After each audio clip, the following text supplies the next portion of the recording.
Space is quite vast. We're receiving a signal. On audio. Oh my God, it's full of stars. Doc, you built a time machine out of a DeLorean? Prepare ship for ludicrous speed. Into the limitless boundaries of space. It's in the name of science. Absolutely marvelous. The latest result in machine intelligence. I'll be back. God creates dinosaurs. God destroys dinosaurs. God creates man. Man destroys God. Man creates dinosaurs. I am the Father. The podcast from Planet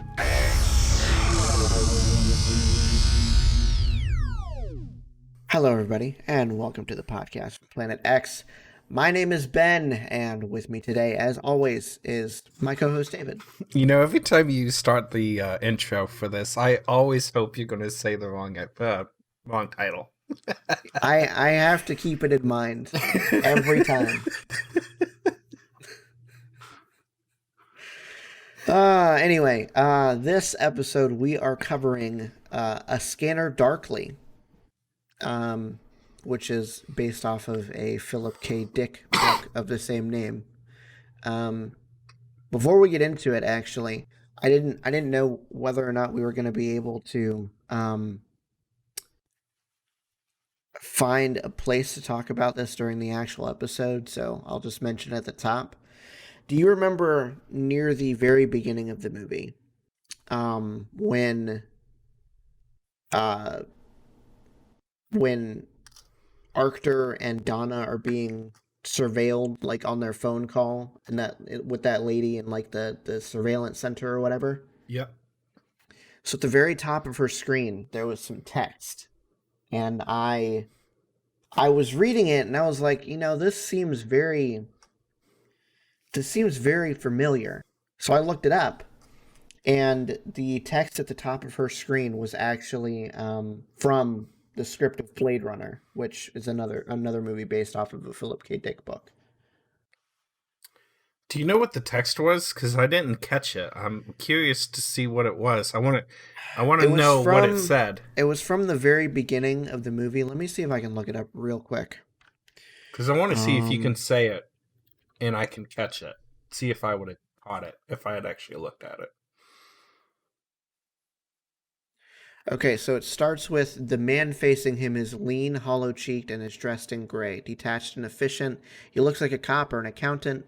His name is Holden, and he's all business except for the sweat on his face. The room is large and human. Rows of salvage junk are stacked neatly against the walls. 2 large fans whir above their heads. And then I think the last part was near the end here. Near the end of the scene.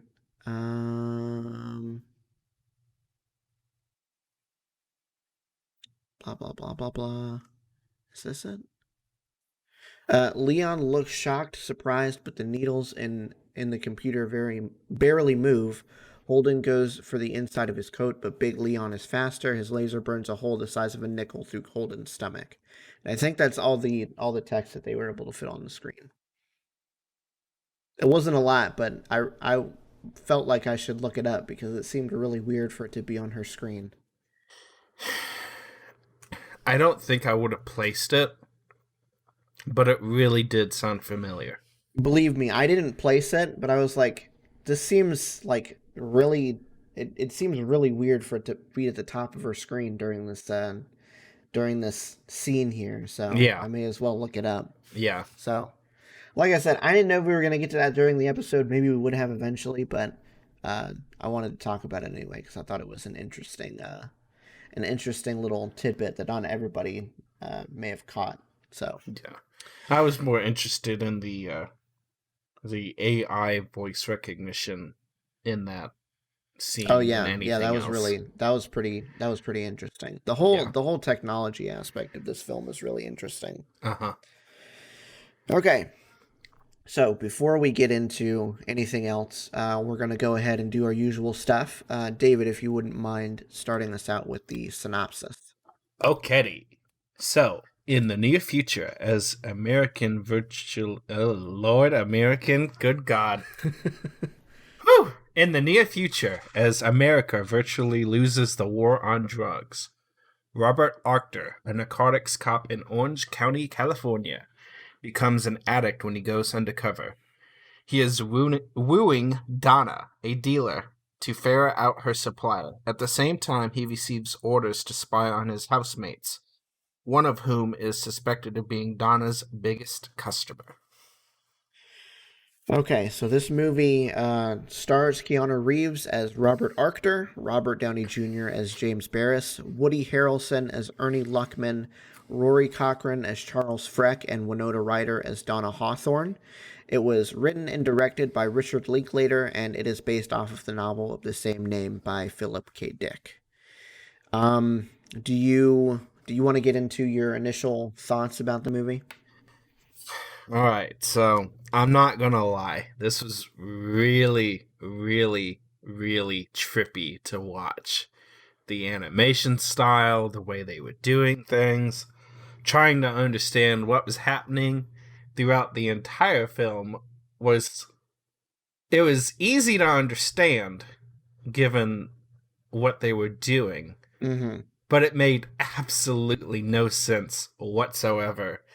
And it was very hard to stay engaged, for me at least, all the way up to the end. And then you get to the end and it's like, oh my god, I need to go back and rewatch this entire thing because that is such an eye-opener. It's like, oh Lord, if I had only known what was going on, I would have appreciated this movie so much more than I did. Oh Because yeah, I no. almost didn't finish it. I am 100% with you. This is the one movie, at least so far in this podcast, that has taken me. It's the movie that has taken me longest to watch. I think I had to sit down and watch it in like 3 different sittings, which I almost never do. I try to get it done in one, at the most 2, but this one, I don't know, dude. That like you said, it was easy to see what was going on. But in context, it just felt like a whole bunch of random stuff. Yes. Like what's it the just point? went from one scene to another without any sort of like explanation as to what exactly was happening or why it was in the movie. Mm-hmm. But looking back on how the movie ends and everything, I feel like the whole disjointedness of the movie really serves to pound home, like we said in the synopsis, pound home that our main character, Robert Arctor, is like, he's addicted to this drug that kind of messes with your mind. Yeah, and if the goal was to mess with people's minds, Yeah. they succeeded, let me Yeah, tell no ya. kidding. Oh my I felt gosh. like I was on substance D while I was watching this. It's like, why don't I understand? So speaking of the animation, which you talked about, we'll get into a little bit of the technique that they use, and then we'll talk about what we thought about the animation. To achieve the look, the film was shot entirely digitally and then animated using a program called Rotoshop, which uses an animation technique called interpolated rotoscoping. What is your opinion of this technique and what it adds to the film overall? I really liked how true to life the animated characters are to their real life counterparts, acting counterparts. Because they did nail the looks pretty well. I mean, you can easily tell that Barris is Robert Downey Jr. I mean, there's no way to look around that and not see the immediate resemblance. What I didn't like, and I don't know if this was a product of the technology that they used, or if it was intentionally added in to the film based on what we're covering. being a drug that can cause, a whole bunch of different things, was the weird, like, shape-shifting frame around, like, bodies and stuff. Like, it would, like, be Oh yeah, yeah, hallucinogen yeah, yeah. effect across I see what you're everything. talking. I know what you're talking about. Yeah, where like it's like a stationary object that the camera is kind of moving around, and it Uh-huh. moves in a weird way. Yes. Yeah, And yeah. I don't Like know if that's a product of the technology or if that was intended in the film. I, I feel I like it was feel like it. intended. I feel like it may be a little bit of both. Is it both? Honestly, yeah. Because I mean, I feel like that effect may not be wholly out of place if it were live action. Um, but I mean, considering it's animated, it may have stood out to both of us more than it would have if it was live action. I don't know. It's hard to say, but Yeah. whatever that effect is, I'm not a fan of it, to be honest. It reminds me a lot of motion blur in video games. Yeah, And I guess I could see that. and I don't like it. It's too fuzzy and it's too blurry and it's, I don't know. It stressed my eyes to the point where I had to stop and do something else and give my eyes a rest. I felt Yeah. like they were hyper focusing too much on certain things or something. I could feel the strain in the back of my eye sockets, and it wasn't a pleasant experience. I'll say that. Yeah, I'm kind of with you. I don't know if I was the biggest fan of the animation style, but it definitely serves Oh, the yes. whole message that the movie was trying to go for Yes, with, you know, it works with this film. the drugs and everything. Uh-huh. So So A+ for that. yeah, it definitely made the movie a lot more trippy than it would have been. Yes, I Like agree. 100%. I just don't know if it would be served well in any other film. Yeah, if that's the I think it was product of only technology. used in one other feature film, Uh-huh. which it was like a documentary, I believe. It was actually directed by the same director who did this movie. So Okay. I can't remember exactly what it was about. I think it may have been about like mental illness or something. Okay. But Okay. yeah, so I think that would serve that pretty well too. Yeah, that's a possibility. Yeah. Yeah. All right, should we move on to our next point here? Yeah, let's go ahead and do that. So, one of the big, huge points in this film that was kind of easy to understand right from the get-go, and as Ben has somewhat already mentioned, the surveillance that was going on between Donna and Arctur is Big Brother. And it features many instances of total population surveillance. Could this fiction eventually become a reality? What do you think, Ben? I feel like every day we're inching closer and closer to not only this, but the reality of 1984 becoming a reality more and more every single day. I hate. Maybe not necessarily by like governments, but especially by like private companies Oh yeah. like Facebook and all that. Mm-hmm. Could it happen to the government? Absolutely. I mean, obviously, you know, the Patriot Act is still a thing. I don't think they've revoked that yet. So, you know, we could be under surveillance right now and nobody would know. That's great. But yeah, I'm of the opinion that this could definitely and is more than likely where will eventually end up. I'd hate to say that I think you're right. I don't like this idea at all, but it's gonna happen eventually. I mean, it's kind of, even if it's not like intentionally done, this could be easily maliciously enacted by some corrupt company or sector of a company or even a corrupt rogue government agency. You've got everything that's always listening as it is. Yeah. Everybody's got their respective either ALEXA or, you know, the G word devices listening to everything. El Gouge. Yeah, TVs. and Yeah. other things that listen to you. Your phone, the G assistant, and everything else is constantly listening for things. TVs that can look at what you're watching on screen, not necessarily listen to you, but I've seen that there's as a means of getting information about you. There's TVs that will like, I think they take pictures of the screen surreptitiously so that they know what you're watching. Wonderful. Yeah. Isn't the world of private companies and information beautiful? Yeah, it's not so private anymore. Let me No. just tell you, I'm sorry, but if you're listening to this podcast in any sort of fashion, you're already under somebody's surveillance in some fashion or another. If you're online, you're being tracked, or have the potential to be tracked. Yeah, exactly. If you have a public banking service, financially backed by the government in any sort of way, FDIC or something, you are being tracked by your money, unless it's in a hole 5 feet under a cave somewhere, and it's cash only. You can be tracked that way. There's just no way around it. So this is going to happen world, eventually. No. Yeah. Well, to get away from that depressing reality,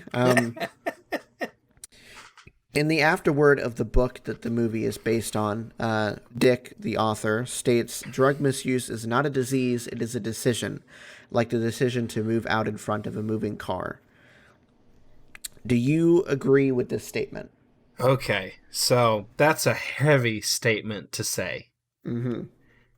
And I don't think I could fully support this statement. And the reason being is, yeah, sure, a lot of it is a decision that people willingly make to partake in said substance abuse.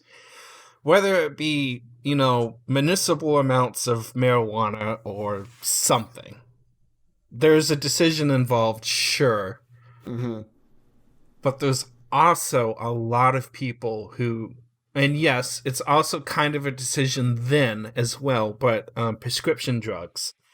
You could decide not to take it, but there's plenty of people who fall into that trap that had no idea that they had some underlying cause or root illness, I think, that leads them more Susceptible. Yes, thank you. More prone to addiction.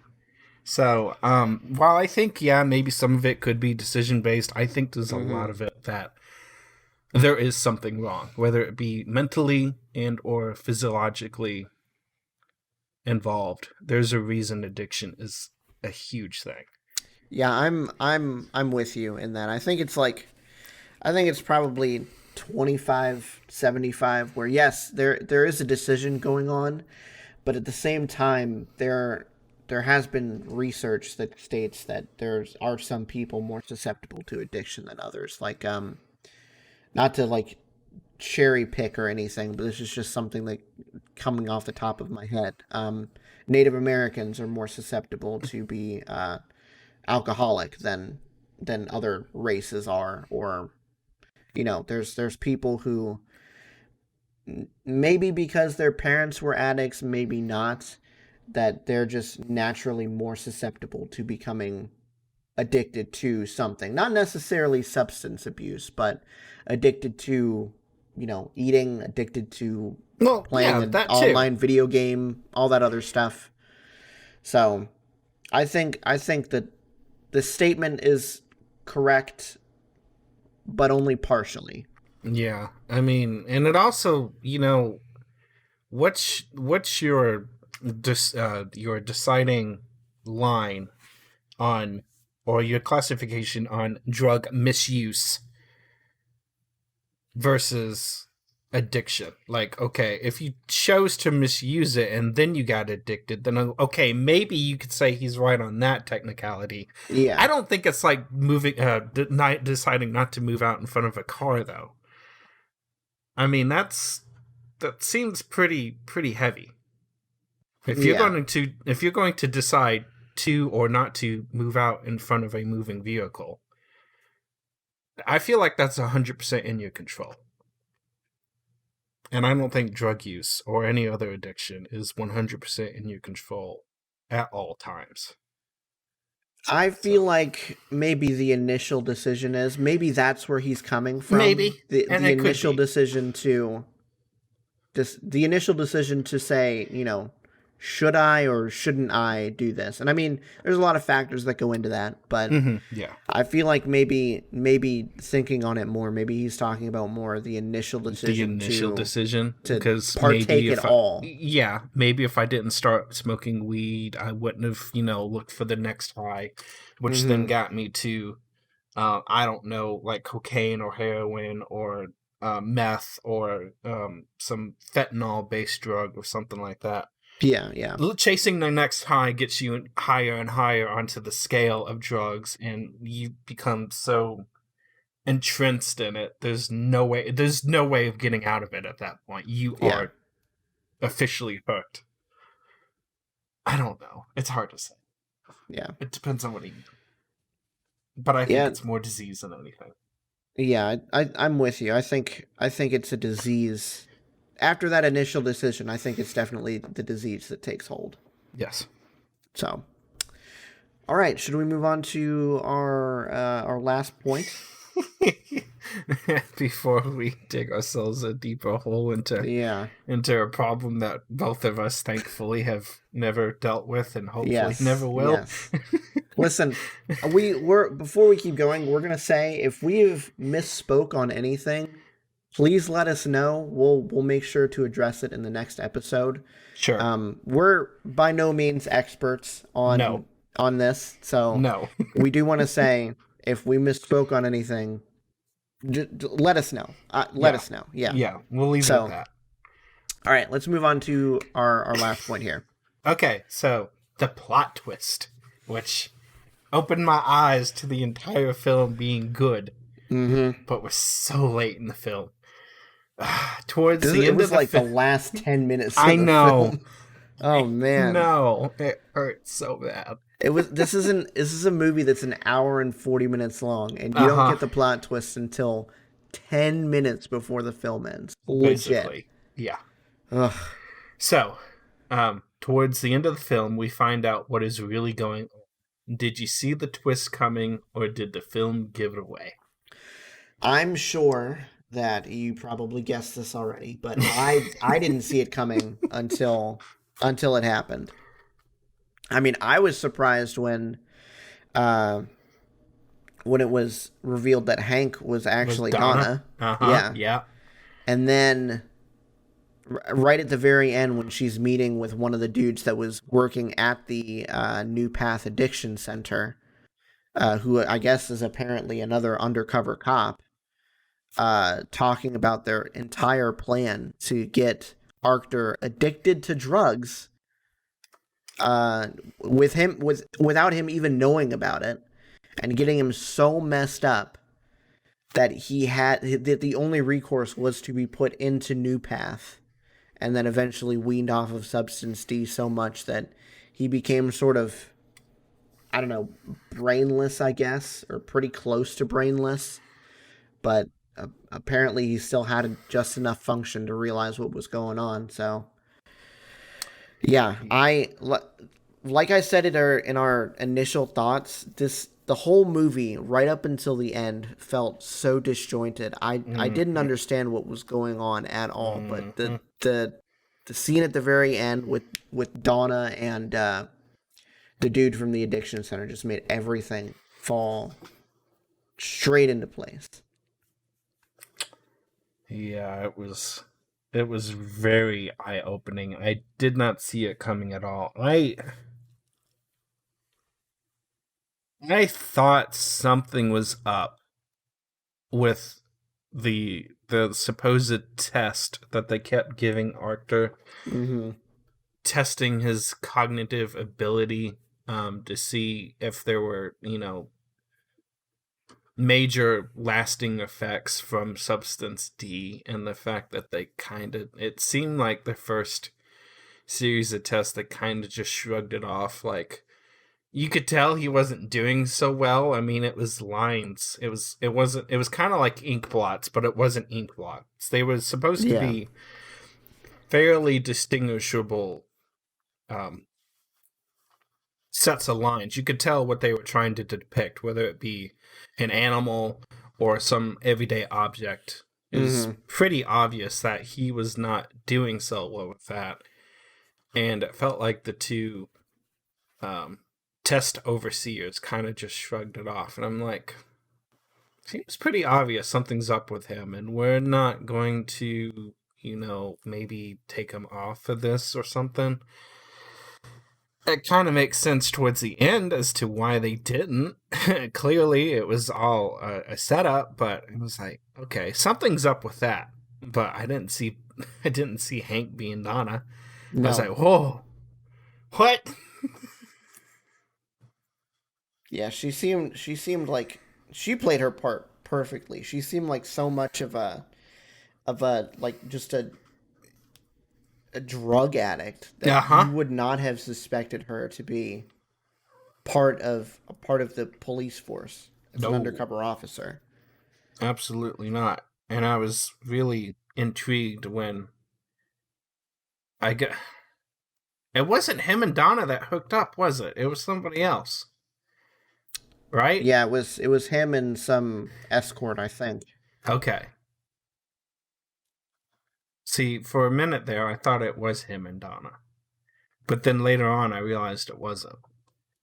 No, it wasn't. I think what confused me was the fact that he was, like, hallucinating her face. Yeah. Like, he saw her for the briefest of moments, and I think that was the Substance D. Yeah. Mm-hmm. So don't do drugs. It messes with you. No kidding. Yeah. I feel so sorry for this guy. Unknowingly gets addicted to something. Has no idea what's going on. My man got effed up. And it's all a ruse and a plot by his superiors. And he's just, locked away at the end. And it's like, oh, I'm glad I don't have that job. Yeah, no kidding. I'd be so ticked when I got out, if I had a brain left when I got out. It doesn't seem like he has much of anything left in his brain at all. No, it really doesn't. Oh, but my gosh. Imagine what they did would come say to that light. eventually. They did say eventually that he would go back to normal. So maybe sometime after the after the movie ends, he might be fine, but that's insane. It's insane that he was set up like that. Yeah. Agreed. All right. Is there anything else you want to talk about before we give our final rating? What do you think the morals are with what they did do with him? Like, what moral standing do we have to send an undercover deep behind lines like that without his knowledge? From what it seems like, from how they talk about New Path, I feel like it was the only way for them to go through with the plan. I mean, do I think it was right or moral at all? No, I don't. But I also see that they more than likely did not have any other way to do what they needed to do. So this should probably be classified as a necessary evil. I would say so, yeah. I hate that term so much. Yeah. I hate it. I hate when people use it. It's like, come on, you couldn't have think of a better way. But they talked about it during the movie. They've obviously done their research in that, they've tried other things before, I guess. And New Path is just so strict with these farms that the only way to get in is if you're past the point of no return. Yeah. Gosh. It sucks. Yeah. All right, is that all you want to talk about? Yeah, I think so. I think that covers about everything. What about you? I think that's pretty much everything. I got out my little Easter egg at the beginning, so That was a nice little catch. yeah, I know. I like I said, I just happened to be looking at it, and I'm like, that seems like really weird text for her to have at the top of her screen. Why don't I look that up? Yeah. I just got lucky that it actually happened to be something. So, yeah, let's go ahead with our final ratings. I'll let you go first. What are you gonna give this out of 5 scramble suits? You know, that's really hard because I didn't care for the movie at all until I understood what it was about. Mm-hmm. And I don't know if that's because I clearly missed something, but then you missed it too. So then I feel like that's intentional, Yeah. and that, you know, a good majority of people are going to miss it. And I really feel like that subtracts from the entertainment value of the movie. It's hard to appreciate it up until the last few moments, and I almost didn't make it there. So it's like, it makes me want to call it like a 2.5. But then the last 10 minutes are so redeeming, and I want to watch it in its entirety again with this newfound light, so to speak, which makes it feel like more like a 3.5. But to lead on so long into the film and not give a glimpse into the true meaning of it, it almost feels criminal to me. So I guess I'm going to have to stick with this. I'll give it a 2.75 for that.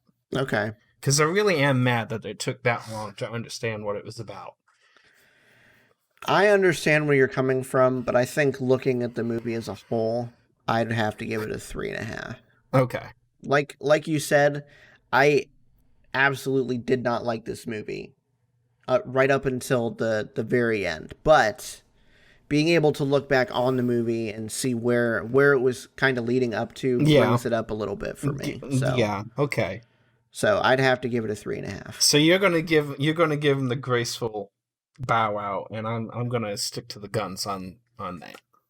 Sure. Yeah. That seems fair, though. So between the two of us, it's what, a 3.25? I think so. If I'm doing that right, sure. Something like that. Actually, it'd be 3.125. Oop. What do we got next? I'm bringing up the random number generator as we speak. Although I can't spell. There we go. So, out of 100, let's see where we're at. Oh boy. I don't actually know what this movie is. Must be one of the ones that I picked randomly. Our next movie is number 44 on our list. Space Truckers. I have no idea what that is either. I gotta look this up real quick.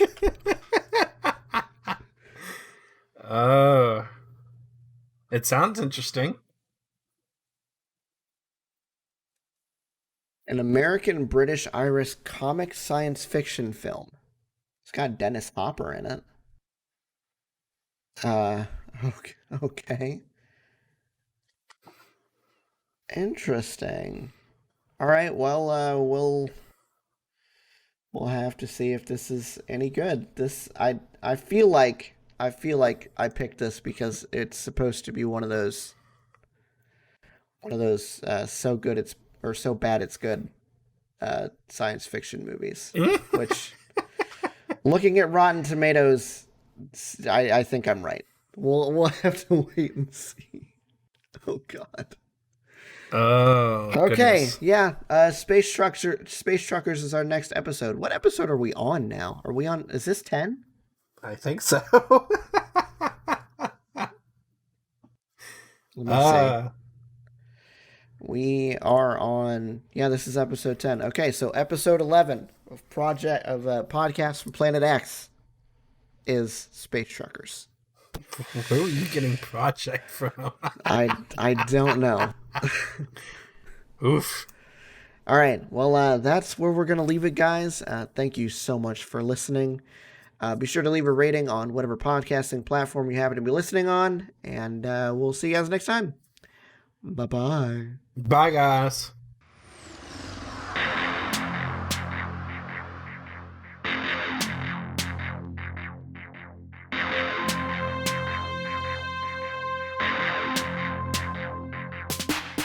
Thank you for listening to this episode of the podcast from Planet X. We are hosted, edited, and produced by Ben Mason and co-hosted by David Knowles. Our theme song is produced by the Tormented Teamster. You can follow Ben on Twitter at BenPlaysVidjus, that's Ben Plays VIDYAS, and you can follow David on Twitter at Car6x16. If you want to keep the conversation going, you can contact the show on Twitter at PlanetXPod or by email at podcastfromplanetx@gmail.com. That's all for this episode. We'll see you next time.